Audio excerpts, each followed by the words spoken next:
ஆண்டவர் உங்களுக்கு ஆசி வழங்குவாராக. தந்தை, மகன், தூய ஆவியின் பெயராலே ஆமேன். உங்கள் இதயத்தில் நிறுத்தி தியானிக்க உங்களுக்கான இன்றைய வசனம் மார்க் எழுதிய நற்செய்தி அதிகாரம் 10 இறைவசனம் 27.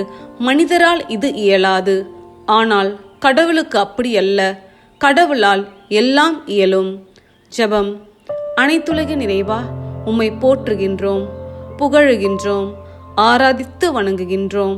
அப்பா, உம்மால் உருவாக்கப்பட்ட எங்களை பாதுகாப்பது, அரவணைப்பது நீரே. எங்கள் ஆற்றலால், சக்தியால் எதையும் எங்களால் சாதிக்க முடியாது. ஆனால் உமக்கு அப்படி அல்ல. நீர் ஒரு வார்த்தை மட்டும் சொன்னால் எங்கள் வாழ்வில் எங்களால் நிறைவேற்ற முடியாத, தடைப்பட்டு போன அனைத்து காரியங்களும்